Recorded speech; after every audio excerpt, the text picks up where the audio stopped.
शेखुल मुहद्दिसीन शाह अब्दुल हक मुहद्दिस देहलवी रहमतुल्लाहि ताला अलैह अपनी किताब मदारिजुन नबुव्वा जिल्द नंबर 1 में ये हदीस मुबारक बयान फरमाते हैं। ये वाक़या तहरीर फरमाते हैं कि मदीना मुनव्वरा में एक शख्स ने अपनी बेटी की शादी की। जब रुखसती का वक्त आया तो उसने एक खुशबू तलाश की कि मैं अपनी बेटी को खुशबू दूँ, वह अपने जिस्म को खुशबू लगा दे। खुशबू तलाश की, उसे कोई खुशबू ना मिली तो वह नबी करीम सल्लल्लाहु अलैहि वसल्लम की बारगाह में हाज़िर हुआ। अर्ज़ की, या रसूलल्लाह सल्लल्लाहु अलैहि वसल्लम, मेरी बेटी की रुखसती का वक्त है। मैंने खुशबू तलाश की लेकिन मुझे कोई खुशबू नहीं मिली, तो मेहरबानी फरमाएं कि मुझे कोई खुशबू अता फरमा दें। नबी करीम सल्लल्लाहु अलैहि वसल्लम ने इरशाद फरमाया कि कोई शीशी लेकर आओ। वो एक खाली शीशी लेकर आया तो नबी करीम सल्लल्लाहु अलैहि वसल्लम ने अपना मुबारक पसीना उस शीशी के अंदर डाल दिया। फरमाया कि ये ले जाओ और अपनी लड़की के जिस्म पर लगा दो कि इससे बेहतरीन खुशबू उसके जिस्म से आएगी। तो वो शख्स उस शीशी को ले गया और अपनी बेटी को अता की। तो उसकी बेटी ने जब वो खुशबू लगाई, अपने जिस्म पर लगाई, कपड़ों पर लगे, ऐसी खुशबू महकी कि उस खुशबू की बरकत से पूरा घर महक गया। और जो भी उस खुशबू को सूंघता कहता कि इतनी ज़बरदस्त खुशबू कहाँ से लेकर आए। तो वो उस पूरा जब घर महक गया उस खुशबू से, तो इतनी खुशबू आई कि कई दिन तक उस घर से खुशबू आती रही, हत्ता कि उसके घर का नाम ही बैतुल मुतय्यबीन पड़ गया। लोग बैतुल मुतय्यबीन के नाम से उस घर को याद करने लगे कि वहाँ से ऐसी खुशबू आती है कि जैसी खुशबू कायनात में ही नहीं है।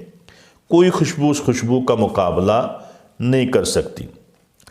और आशिक़ रसूल क़ायद अहले सुन्नत हज़रत अल्लामा सैयद अहमद सईद काज़मी शाह साहब, आप जब मुल्तान शरीफ से जामिया रज़विया फैसलाबाद में जलसे आम में तशरीफ़ लाए तो आप बयान फरमा रहे थे, तो आपने यही हदीस मुबारक का बयान फरमाई। और बयान फरमाने के बाद फरमाया कि उस लड़की ने जब ये खुशबू अपने जिस्म पर लगाई, फिर सारी ज़िंदगी उसको कोई और खुशबू लगाने की ज़रूरत नहीं पड़ी। हर वक्त उसके जिस्म से खुशबू आया करती थी, क्योंकि उसके जिस्म पर नबी करीम सल्लल्लाहु अलैहि वसल्लम का पसीना मुबारक लग गया था। और फरमाते हैं फिर यही नहीं बल्कि उसकी औलाद, औलाद की औलाद, और फिर उसकी औलाद जो थी, उसके यहाँ जो भी बच्चा पैदा होता उसकी नस्ल से, उसके जिस्म से ऐसी खुशबू आया करती थी।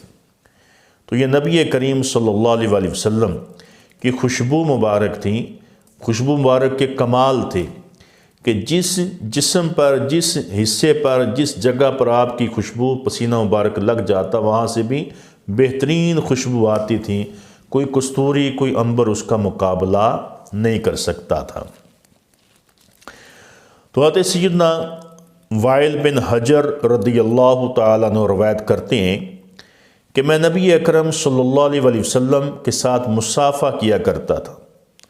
चूँकि मेरी हथेली शाह कौनैन सल्लल्लाहु अलैहि वसल्लम की हथेली मुबारक से छू जाती थी, तो मैं 3 दिन तक आका अलैहिस्सलाम के हाथ मुबारक की वो खुशबू जो है महसूस किया करता था।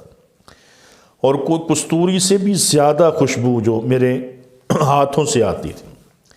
तो ये नबी करीम सल्लल्लाहु अलैहि वसल्लम के साथ जो भी मुसाफ़ा करता था, फरमाते हैं कि 3 दिन तक उसके हाथ से खुशबू मुबारक जो है वो आया करती थी।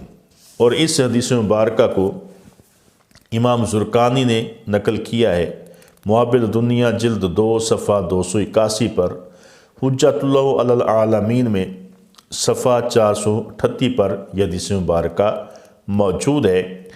और नबी करीम सल्लल्लाहु अलैहि वसल्लम के नाम मुबारक में भी खुशबू है। सआदतुद्दारैन में यह हदीस मुबारक मौजूद है सफ़ा 143 पर कि जिस मजलिस के अंदर या जिस महफ़िल के अंदर नबी करीम सल्लल्लाहु अलैहि वसल्लम का नाम मुबारक लिया जाता है और आप पर दुरूद सलाम पढ़ा जाता है, तो उस महफिल से एक पाकीज़ा खुशबू उठती है जो पूरे आसमान की बुलंदियों तक फैल जाती है। उस खुशबू को महसूस करके फरिश्ते जो हैं वो कहते हैं ये कोई ऐसी मजलिस से खुशबू आई है जिसमें हबीब खुदा सल्लल्लाहु अलैहि वसल्लम पर दुरूद सलाम पढ़ा गया है। और एक नेक साले मर्द जब भी वो अल्लाह ताला का ज़िक्र करता या अल्लाह ताला के हबीब सल्लल्लाहु अलैहि वसल्लम का नाम मुबारक लेता, तो उसके सीने से ऐसी खुशबू आती थी कि कस्तूरी और अंबर से बेहतर और आला होती थी। हज़रत शेख मोहम्मद बिन सुलेमान जज़ोली रहमतुल्लाहि ताला अलैह, जो कि कसरत और मोहब्बत से दुरूद पाक पढ़ा करते थे, और उन्हें इसी सिलसिले में दुरूद पाक के मुतल्लिक़ एक किताब लिखी जो कि चारों सलासिल तरीक़त में पढ़ी जाती है और जिसका नाम दलाइलुल खैरात शरीफ है, जो नहायत ही बाबरकत किताब है। और अल्लाह ताला हमें उसको पढ़ने की और उस पर अमल करने की तौफ़ीक़ अता फ़रमाए।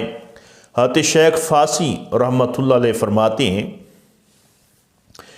कि हज़रत शेख मोहम्मद बिन सुलेमान जज़ोली रहमतुल्लाह अलैह आपका जो मज़ार शरीफ है वो मराकश में है, जिसकी अज़मत और शौकत ज़ाहिर व बाहिर है। लोगों का इज्तिमा हर वक्त आम रहता है और कसरत से लोग जो है आपकी मज़ार शरीफ पर दलाइलुल खैरात शरीफ का विर्द करते हैं, इसको पढ़ते हैं, और उनकी कब्र से एक अजीब किस्म की खुशबू आती है कि बड़ी बड़ी खुशबुएँ वहाँ लाई गई, लेकिन वो खुशबू जो आपकी कब्र मुबारक से आती है उसका मुकाबला कोई नहीं कर सकी। और कितने 100 साल हो गए कि वो उनको विसाल फरमाए हुए, लेकिन आज भी उनकी जो कब्र मुबारक है मज़ार शरीफ उससे खुशबू आती है और बड़ी अच्छी किस्म की खुशबू है। लोग वहाँ जाते हैं, उस खुशबू को महसूस करते हैं, सूंघते हैं और वहाँ दुरूद पाक दलाइलुल खैरात शरीफ पढ़ते हैं। हज़रत मोहम्मद बिन सईद मुतरफ फरमाते हैं कि मैंने अपने ऊपर लाज़िम किया हुआ था कि मैं रोज़ाना इतनी मरतबा नबी करीम सल्लल्लाहु अलैहि वसल्लम पर दुरूद व सलाम पढ़ा करूँगा, और वो हर रोज़ नबी करीम सल्लल्लाहु अलैहि वसल्लम पर दुरूद व सलाम पढ़ा करते थे। आप फरमाते हैं कि एक दिन मैं अपने बाला खाने में सोया हुआ था, मैं क्या देखता हूँ कि अचानक वो हबीबी खुदा सय्यदुल अंबिया सल्लल्लाहु अलैहि वसल्लम की ज़ात मुक़द्दसा पर मैं दुरूद व सलाम पढ़ रहा था कि नबी करीम सल्लल्लाहु अलैहि वसल्लम तशरीफ़ लाए और उनके नूर पाक से सारा बाला खाना जगमगा उठा, और फिर सैयद दो आलम नूर मुजस्सम सल्लल्लाहु अलैहि वसल्लम मेरे करीब तशरीफ़ लाए। मोहब्बत पर लहजे में फ़रमाया, ए मेरे प्यारे उम्मती, जिस मुँह से तो मुझ पर दुरूद व सलाम पढ़ता है, आ मेरे करीब कर ताकि मैं बोसा दूँ। ये सुनकर मैंने ख्याल किया कि कहाँ नबी करीम सल्लल्लाहु अलैहि वसल्लम की ज़ात करीमा और कहाँ मैं, कहाँ मेरी ज़ात। मुझे शर्म आ गई कि नबी करीम सल्लल्लाहु अलैहि वसल्लम इतनी अजीम तर और मैं कुछ भी नहीं, उनके कदमों के खाक के बराबर भी नहीं। मुझे शर्म आ गई तो मैंने अपना मुंह फेर लिया, तो नबी करीम सल्लल्लाहु अलैहि वसल्लम ने मेरे रुखसार पर बोसा दिया, तो उससे ऐसी खुशबू महकी जिसके मुकाबले में सब खुशबुएँ कम पड़ गई, और उस खुशबू की महक की वजह से मेरी सोई हुई बीवी वो बेदार हो गई। हम क्या देखते हैं कि हमारा सारा घर खुशबू की से महक रहा है, बल्कि मेरे रुखसार से 8 दिन तक वो खुशबू महकती रही, मेरा घर महकता रहा। लोग मेरे घर में आते हैं और पूछते हैं कि ये खुशबू कहाँ से ली है, कि इस खुशबू की वजह से पूरा जो मोहल्ला था वो महक रहा था। तो ये नबी करीम सल्लल्लाहु अलैहि वसल्लम की खुशबू मुबारक है, जिस खुश नसीब को भी नसीब हो जाए। तो ये वाक़या सआदतुद्दारैन सफ़ा 123 पर है और जज़्बुल क़ुलूब सफ़ा 265 पर है। अल-कौल बदी सफ़ा 135 पर है कि नबी करीम सल्लल्लाहु अलैहि वसल्लम के जिस्म मुबारक से ऐसी खुशबू आती थी कि दुनिया की कोई भी खुशबू उसका मुकाबला नहीं कर सकती थी। और ये कुदरती खुशबू थी, आप कोई खुशबू नहीं लगाया करते थे, बल्कि ये कुदरती खुशबू थी जिससे आप जिस गली से गुज़रते, जिस बाज़ार से गुज़रते, जहाँ से भी गुज़र जाते, रास्ते बाज़ार जो है वो खुशबू से मुअत्तर हो जाया करते थे। तो ये मेरे नबी, मेरे आका अलैहिस्सलातु वस्सलाम की का कमाल है कि अल्लाह रब्बुल इज़्ज़त ने आपके जिस्म मुबारक को खुशबू से महका दिया कि हर वक्त बीनी बीनी खुशबू आती। आज उस शाकान मुस्तफ़ा उस खुशबू को महसूस करते तो आपको पा लेते थे। अल्लाह ताला हम सब को नबी करीम सल्लल्लाहु अलैहि वसल्लम के उसवे हसना पर अमल करने की तौफ़ीक़ अता फ़रमाए। वमा अलैना इल्लल बलागुल।